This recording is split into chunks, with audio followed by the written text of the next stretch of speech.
Now at 10, we've been tracking a line of showers and thunderstorms dropping through the area over the past several hours. I'll let you know how these are going to evolve through the overnight. Plus, the impact of Friday's tornadoes is becoming more clear as the president surveys damage in Kentucky. And PETA steps up to help find whoever brutally killed this Parsons, Kansas dog. The 4 states' most watched news starts now. Strong winds ushered in strong storms. This is KOAM News at 10. Doug Hetty joins us now with a first look at what's going on out there, Doug. Yeah, super strong winds for us today. We had winds gusting 50 upwards to 60 miles per hour. A lot of people had damage just from the strong, sustained winds throughout the daytime hours. A lot of siding off houses and trash cans gone, patio furniture. And then we got the line of severe thunderstorms drop in late this afternoon into the evening hours. This line has weakened, actually significantly. We still have a severe thunderstorm watch out northeastern Oklahoma, southwestern parts of Missouri. However, from this point on, I'm not really expecting much in the way of severe weather. We are going to still see some strong storms. We've got to watch this little cluster as it's increasing a little bit in northeastern parts of Oklahoma. However, on the Missouri side, these are just good old thunderstorms really from the metro, and then once you get into northeastern Oklahoma, they do increase just a bit. So our severe threats sticking around for at least a couple more hours, and of course I'm going to break this down for you all coming up here in just a bit. We'll catch you then. Thanks, Doc. Ahead of these storms tonight, strong winds whipped across Kansas and Missouri. This is video from Elkhart, Kansas, where those gusts stirred up dirt and debris, making it nearly impossible to see. As a result, I-70 was shut down from Salina, Kansas to the Colorado state line. And in Overland Park, Kansas, wind gusts toppled this tree onto a house. No one was home at the time, but as you can see, there is some pretty extensive damage. Last week's tornadoes left millions of dollars in damage in a St. Louis suburb. St. Charles County, Missouri officials say the tornado Friday took the life of an 84-year-old woman and caused more than $3.4 million in damage there. 26 structures were destroyed, 20 had major damage, and several had lesser damage. The National Weather Service says the tornado that swept across St. Charles County was rated an EF3. The tornado swarm death toll now stands at 85, with dozens more still missing. Most of the victims were in western Kentucky. Laura Podesta reports from the hard-hit town of Mayfield, Kentucky. President Biden got a first-hand look at the destruction left behind by a deadly tornado outbreak. The president met with first responders and survivors in Kentucky and vowed to help the region rebuild. I promise you, you're going to heal, we're going to recover, you're going to rebuild, you're going to be stronger than you were before. We're going to build back better than it was. Mr. Biden said he ordered the federal government to cover all of the disaster's costs for the first 30 days and pledged help beyond that. And to all the families here, keep the faith. We're going to get this done. More than 30 tornadoes touched down in several states Friday night. The biggest one came through here, the western Kentucky town of Mayfield. The National Weather Service says it was an EF4 monster, packing winds of nearly 200 miles an hour. It's the worst thing I've ever seen. And I mean, my mom kept saying, I'm lucky, I'm lucky. I said, Mom, you don't know how lucky you are. And I took her back over here, and there's nothing. Residents of Mayfield say they're fortunate to be alive. I thought we were going to die because the house was vibrating. The noise, I've never heard anything like that in my life. I have my dog. We have our grandson and his dog. And thank God. Officials are working to restore basic services like water and electricity to the community, but say it could be several weeks before everyone is back online. Laura Podesta, CBS News, Mayfield, Kentucky. Kentucky's Emergency Management Agency says as of this evening, 59 people were still unaccounted for and considered missing. Joplin's Bacon Me Crazy food truck is making a big impact in Kentucky as it does its part for the victims of last week's tornado. The food truck was met with long lines when it arrived in the damaged area. Donations to a GoFundMe have allowed the owners to hand out cash and gift cards to folks impacted by that deadly tornado. The owners have pulled in more than $9,000 through that fundraiser. They're providing updates on their Facebook page so you can follow along as they pay it forward. An escaped Ottawa County, Oklahoma inmate is back behind bars after he was found grabbing a beer. Charles Chance escaped from the jail early Saturday morning. He'd been on the loose since until he was spotted grabbing a beer at a Chili's in Mays County. Chance was originally being held on a number of charges, including possession of stolen property. The sheriff says the Miami tribe will help his office replace the locking system on the jail. PETA wants to track down whoever brutally killed a Parsons police officer's dog. The Parsons Police Department already has a reward out for information leading to the arrest of whoever killed this dog, Ranger. Well, now PETA is offering an additional $5,000 reward. That brings the potential total reward up to $8,000. The House voted in the early mornings this morning, the early hours, to raise the national debt ceiling by $2.5 trillion. The vote follows a similar move in the Senate yesterday, so the bill will now go to the president's desk to sign.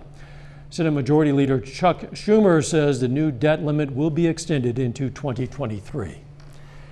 It's now up to the Justice Department to decide whether to pursue criminal charges against former White House Chief of Staff Mark Meadows. The House voted to find the Trump administration official in contempt of Congress. 2 Republicans joined Democrats to pass the resolution late last night. They're Representatives Liz Cheney and Adam Kinzinger, who sit on the January 6th Select Committee. Still ahead, a potential case of the Omicron variant is detected in Kansas. Also, as hospitalizations increase in Joplin, we're going to hear from Freeman health officials about the importance of protecting ourselves and our families this holiday season. And the CDC begins looking into the use of Johnson & Johnson vaccines in kids ages 5 to 11. Kansas Governor Laura Kelly says a potential case of the Omicron COVID-19 variant has been detected in Kansas. The governor says health officials have identified 2 potential cases, but genetic testing of patient samples ruled out one of them. Testing on the other has not been completed. At least 30 states have confirmed cases linked to the Omicron variant, but Kansas has not yet formally announced that it has. We're right in the middle of the peak holiday season, and local health officials continue to urge people to get vaccinated or to get a booster shot as soon as possible. At the Freeman media briefing today, officials noted that COVID hospitalizations have gone up but are still at a manageable level. Officials say there's something you can do to help keep everyone safe through the holiday, even if you're vaccinated. That's get tested. If you feel any reservation about whether or not you might have COVID, I would strongly urge you to do that, especially with the holiday season. As for where to get a COVID test, a number of local and national pharmacy chains offer COVID-19 testing. Access Family Care offers testing at its clinics by appointment only. Freeman Hospital also has drive-through testing available. If you have any concerns, contact your healthcare provider and they can tell you where you can go for COVID-19 testing. CDC advisors will meet tomorrow to discuss the potential use of the Johnson & Johnson vaccine in kids ages 5 to 11. The Advisory Committee on Immunization Practices will discuss the benefits and risks of this single-dose therapy and look into a rare but serious type of blood clot that's been linked to it. The government has authorized the Johnson & Johnson vaccine for use in people at least 18 years old, and it can be used as a booster shot. Final data on Pfizer's experimental treatment for COVID-19 has now been shared with the FDA as part of the company's application to authorize the pill for emergency use. Manthi Gaither has a look at the results. If authorized, this pill could be another tool in the fight against COVID-19. Pfizer says updated results show the treatment cut the risk of hospitalization or death by 89% if given to high-risk adults within a few days of first symptoms. The pill is potentially a lifesaver for everyone. Pfizer hopes to offer the pills under the name Paxlovid for people to take at home before they're sick enough to go to the hospital. When we have peaks of this disease, when we have the waves that are coming, the hospitals are really overcrowded, and that creates significant issues to the healthcare system. Right, with this pill, we are expecting that instead of 10 people going to hospital, only 1 will go, and actually no one is dying. The company says it expects the drug to retain activity against variants like Omicron, and it appears to do so in lab tests because the drug blocks an enzyme involved in viral replication. But Pfizer's CEO wants to make it clear the pill treats COVID-19 but doesn't prevent it. Vaccines are needed. Vaccines is the primary frontier that we should be using to stop the disease. If the FDA grants emergency use authorization, Pfizer says the pill could be available in the U.S. this month. For Health Minute, I'm Mandy Gaither. The FDA Advisory Committee has not set a date for approval. New research shows the percentage of those infected with COVID-19 who are showing no symptoms might be as high as 40%. The study looked at nearly 30 million patients who were defined as asymptomatic or pre-symptomatic when tested. Either they never developed symptoms or developed them later. Researchers say the data makes it clear asymptomatic infections can lead to community spread. Later, the PSU women look for their third straight win as they take on Lincoln. Plus, we still have some thunderstorms rolling through the region over the next few hours. I'm going to break that down and what's coming up next. Coming up next.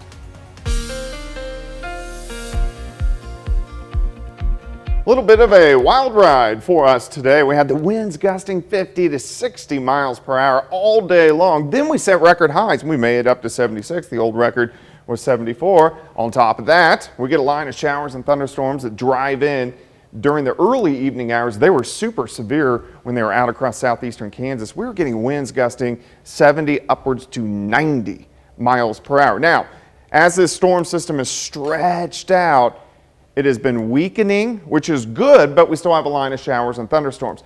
So our severe thunderstorm watch is done on the Missouri side. We still have a small watch in northeastern Oklahoma, and this is due to this little cluster across northeastern parts of Oklahoma, but these aren't severe. These are just strong storms, and I think the chances of us getting a severe storm are fairly low. If that would occur, we're looking at some very small hail and winds gusting 50 to 60 miles per hour. But these are still pretty strong storms. So we're looking on the south side of the city, a pretty good cluster. So this runs right along I-44. So really from Loma Linda back toward downstream and then continues to stretch back northeastern Oklahoma, getting some winds that are gusting near Seneca at this point in time, and then back toward Miami, Commerce, Quapaw, Fairland, and then right down I-44 toward Veneta. Now, if we look northeast of the city, they've really weakened. So it's just some scattered little showers and thunderstorms across the region. Let's go through time. Let's go about an hour and a half down the road. Still have scattered thunderstorms south of Interstate 44. Mainly just moderate to strong thunderstorms. These continue to push south and east as we go into the overnight hours. So this is 1 o'clock in the morning. By 2, most of us are good, and all of this is rolled out of the region. All right, here's a live shot. Indigo Sky Casino and Resort about ready to really get hammered by a pretty strong thunderstorm, which is rolling in to western parts of Newton County. Temperatures, of course, we had the record highs. Ahead of the storms, still into the 70s. Behind it, we're dropping into the 50s. We are getting cooler air, which is pushing in as we go through the next couple days. The strong winds all day long, but with these storms, we had a dry line that pushed through, and here's the cold front that is sinking in. This is going to drive in some cooler air, but at the same time, it's still going to be kind of breezy through the overnight hours tonight. Look at this intense system, but it's stretching apart. So as it stretches, it loses its energy, and that's why the storms are weakening. Next little wave that will affect us moving in late tomorrow night and then into Friday with, again, more showers and thunderstorms. All right, let's look at Thursday. We'll have some morning clouds, sunshine during the afternoon, cooler, but still above normal. We're still going to go into the 50s for highs. We'll start at 45, 51 by noon, 56 during the afternoon. However, tomorrow night, here come the clouds once again. Here come the showers right back in as we work into the daytime hours on Friday, especially Friday afternoon, showers and a few scattered thunderstorms across the region. 56 for us tomorrow, 62 Friday, cold front again. Friday night, so we cool back down into the 40s, and the 40s are where we're supposed to be for this time of the year. Yeah, if the weather is supposed to be anything around here, it's pretty unpredictable. It's always crazy. I mean, you predict We know it, that. but for most of us, it's pretty unpredictable. No doubt there'll be some broken tree limbs, maybe some branches. Hopefully nothing more than that tomorrow. Yep. We'll find out. Coming up in sports, a pair of local student athletes signed to continue their careers at the Division I level. And Pitt State hits the floor for a doubleheader against Lincoln. Jacob Leonard has that and more next.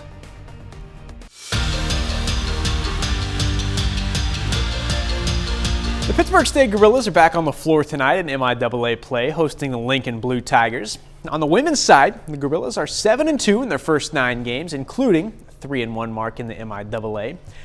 PSU looking for their 3rd straight win tonight and 7th in their last 8 games. Early on, Aaron Davis 3. She gets 15 tonight. Then Grace Pyle lays it in. Gorillas put up 28 points in the first quarter. Here in the second, pass to Ariana Carter, spins, jumper is good for Lincoln. Less than a minute left in the half though, Tristan Gaig to Corinna Gerber. Gerber in double figures as well with 13. And look at this, Emma Martin into the third.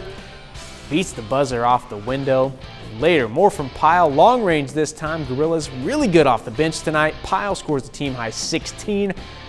Pitt State rolls over Lincoln 88-60.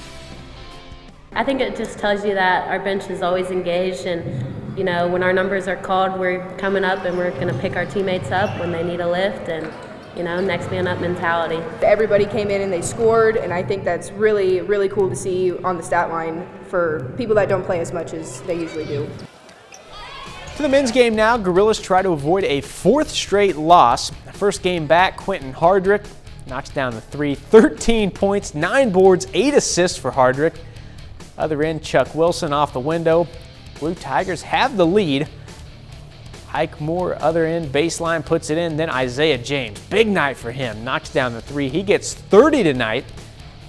They're still trailing here. Antonio Givens goes to the other side of the rim, gets it off the window. Pitt State comes back to win it 86-75.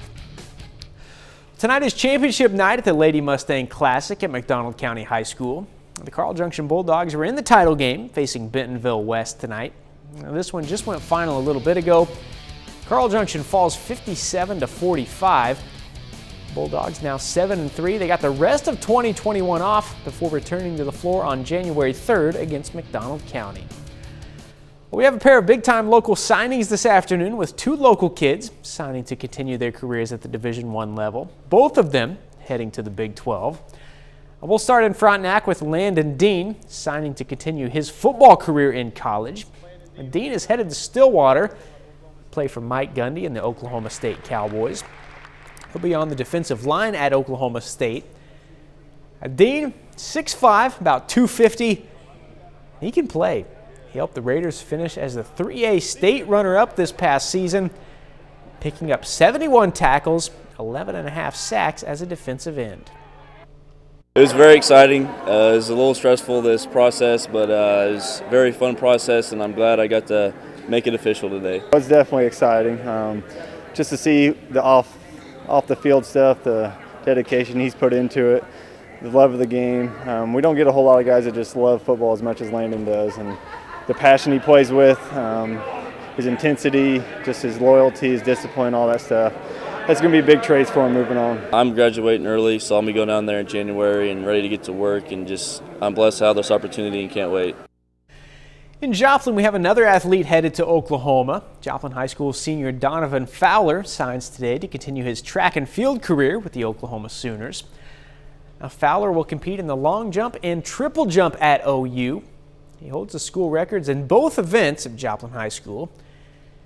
He's no doubt one of the best coming out of Missouri, and actually, he's one of the top-rated jumpers in the entire country in the class of 2022. Oklahoma, it was definitely how they carried themselves and how they presented themselves. From the first time we went on the Zoom call, they were extremely professional as well as funny. And then whenever I went there, they kind of just amplified that times 10, and it really just made me feel like a second home. And that's a look at sports. We're back with more news after this. Take time now to honor a local veteran. Sergeant Ernie Adamson served in the U.S. Army. His hometown, Seneca, Missouri, and we are proud to salute Sergeant Ernie Adamson. He's tonight's 4-state hero. You know, you can learn about lots of other heroes More than 3,000 of them in our database. They're from all across this area. You can also submit a hero of your own anytime you like. It's very simple. You just go to our website, KOAMnewsnow.com. Click on the link. Amazon wasn't around to chronicle when William Shatner boldly went where no man has gone before, but Amazon is here now to show us what happened when he went where, only a few have gone before. The company's streaming service is releasing a short documentary about Shatner's ride to space aboard Amazon founder Jeff Bezos' Blue Origin earlier this year. In less than an hour, Shatner in Space tells the story of the man who portrayed Captain Kirk in Star Trek, preparing for his real-life space flight and then embarking on it. It includes conversations he had with Bezos leading up to it, the 90-year-old telling his kids about what he was about to do, and then ultimately the actual flight. I know, people have strong opinions on a lot of things, including Star Trek. Maybe you love it, maybe you hate it, but to see Captain Kirk go into space at 90, that's up there on the cool factor. I think everybody has to agree on this, right? Cool. Not a fan. I know, I know. But Captain Kirk went into space, okay. and he's 90 years old. True. Okay.